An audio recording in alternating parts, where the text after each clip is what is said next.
Untuk Sobat Sweet Friends pencinta sejarah, terima kasih sudah mampir ke channel Bunda Mai IBN. Bagi yang belum subscribe, jangan lupa ya di subscribe channelnya agar saya lebih bersemangat memberikan info-info menarik lainnya. Semoga video ini memberikan pengetahuan yang bermanfaat. Dan untuk pembahasan kita kali ini mengenai peristiwa Rengas Dengklok, kronologi penculikan Soekarno-Hatta oleh golongan muda. Peristiwa Rengas Dengklok terjadi pada 16 Agustus 1945. Peristiwa ini dikenal dengan penculikan Soekarno-Hatta oleh golongan muda dengan tujuan untuk segera melaksanakan proklamasi. Golongan muda tersebut diwakili oleh Wikana, Sukarni, Hairul Saleh, Asmara Hadi, Subadio, Sastro Satomo, Sajuti Milik, dan lainnya yang menculik Soekarno-Hatta dengan dorongan pemuda untuk segera memproklamasikan kemerdekaan Indonesia.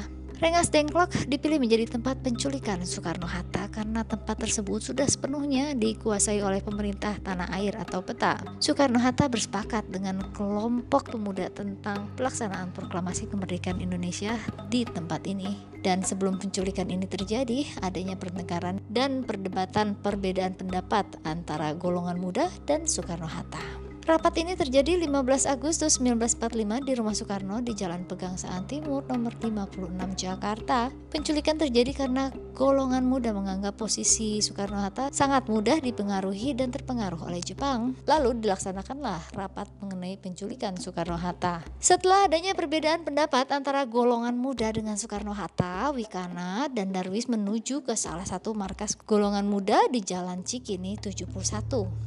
Kemudian golongan muda mengadakan rapat di Jalan Menteng 31 yang tempatnya lebih luar, dan rapat ini juga diikuti oleh kelompok Sukarni dan peta dikutip dari Antara. Salah satu pemuda yaitu Johar Nur kemudian mengusulkan untuk menculik Soekarno-Hatta. Pemuda yang lain setuju. Kemudian dipilihlah Rengas Dengklok yang menjadi salah satu markas PET. Sultan Syahrir tidak setuju dengan rencana tersebut setelah mendengarkannya dari Subadio yang tidak hadir rapat, tapi dengan keputusan yang sudah dibuat, Sultan tidak bisa berbuat apa-apa. Di hari penculikan Soekarno-Hatta terjadi pukul 4.30 pada 16 Agustus 1945, Soekarno-Hatta dijemput golongan muda dari rumah masing-masing, dan golongan muda menjadi dua tugas untuk menjemput Soekarno dan Hatta. Fatmawati istri Soekarno menggambarkan para golongan pemuda yang menjemput suaminya dengan berpakaian seram, terlihat membawa pistol dan sebagian membawa sebilah pisau. Dengan jagoannya, dia mencabut pisaunya dengan mata terbelalak berseru, "Berpakaianlah Bung, sudah tiba waktunya. Aku mengenal salah satu di antara mereka, di antaranya Sukarni." Begitulah ucap Fatmawati. Golongan muda mendesak Soekarno-Hatta untuk mengumumkan kemerdekaan Indonesia. Soekarno menolak untuk mengumumkannya. Adanya desas-desus kekalahan Jepang dari sekutu dalam Perang Dunia Kedua yang sudah terdengar, tapi belum ada pernyataan resmi tentang kekalahan itu. Fatmawati ikut dengan Soekarno menggunakan mobil Fiat hitam yang meluncur ke sebuah tempat yang tidak diketahuinya.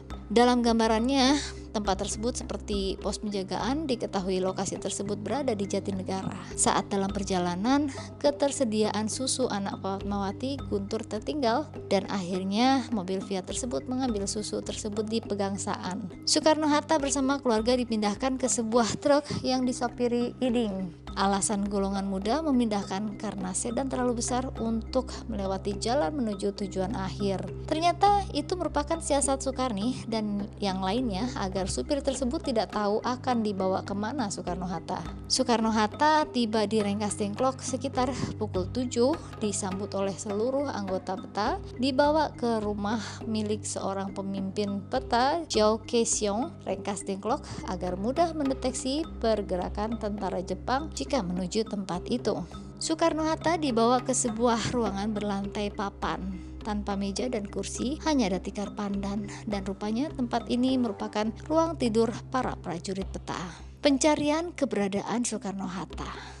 Subarjo mendapat laporan dari sekretarisnya pukul 8 waktu Indonesia bagian Barat bahwa Soekarno-Hatta hilang dari Jakarta. Setelah itu, Subarjo menelpon markas Angkatan Laut Jepang untuk memberitahu Laksamada Muda Tadashi Maeda bahwa Soekarno-Hatta hilang. Subarjo khawatir Soekarno-Hatta diculik penguasa militer Jepang dan keselamatannya terancam. Karena itulah Subarjo meminta bantuan Maeda. Lalu Maeda memerintahkan Nishijima mencari informasi. Nishijima mendatangi Wikana di rumahnya dan bertanya tentang keberadaan Soekarno-Hatta. Wikana terlihat gugup dan gelisah ketika menjawab ketidaktahuannya mengenai keberadaan Soekarno-Hatta. Dengan desakannya, Wikana mengatakan gerakan kemerdekaan harus diperjuangkan, bukan sebagai upah yang diterima dari orang lain, meskipun harus dicapai dengan kekerasan. Wikana menyatakan akan mendatangkan Soekarno-Hatta asalkan keselamatan mereka terjamin Maeda. Maeda akan mendukung proklamasi kemerdekaan Indonesia dan kemudian Suparjo membujuk mengembalikan Soekarno-Hatta ke Jakarta dengan memberikan jaminan bahwa kemerdekaan Indonesia akan segera terlaksana. Dan berakhirnya lah peristiwa Rengas Dengklok. Kesepakatan yang terjadi di Jakarta antara golongan tua yang diwakili oleh Ahmad Subarjo dengan golongan muda yang diwakili Wikana, dan kedua golongan tersebut sepakat bahwa proklamasi kemerdekaan akan dilaksanakan di Jakarta. Dengan kesepakatan tersebut, Ahmad Subarjo dijemput oleh Subarjo untuk kembali ke Jakarta.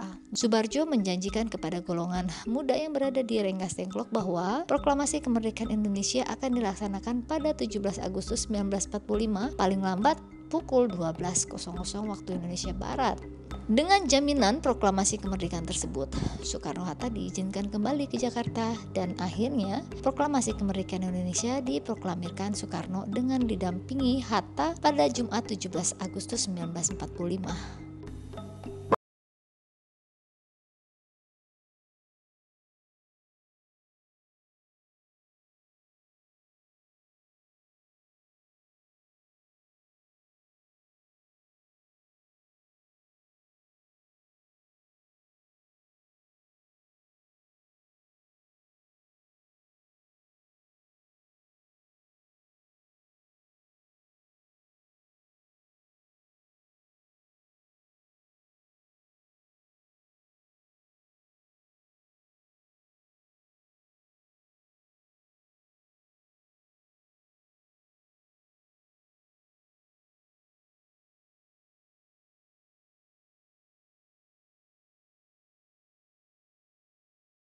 Sekianlah video ini, dan sebelum video ini berakhir jangan lupa subscribe channelnya, nyalakan lonceng video ini agar mendapatkan notifikasi update video dari Bunda Mai IBN. Semoga video ini memberikan pengetahuan baru yang bermanfaat dan sampai jumpa di edisi selanjutnya.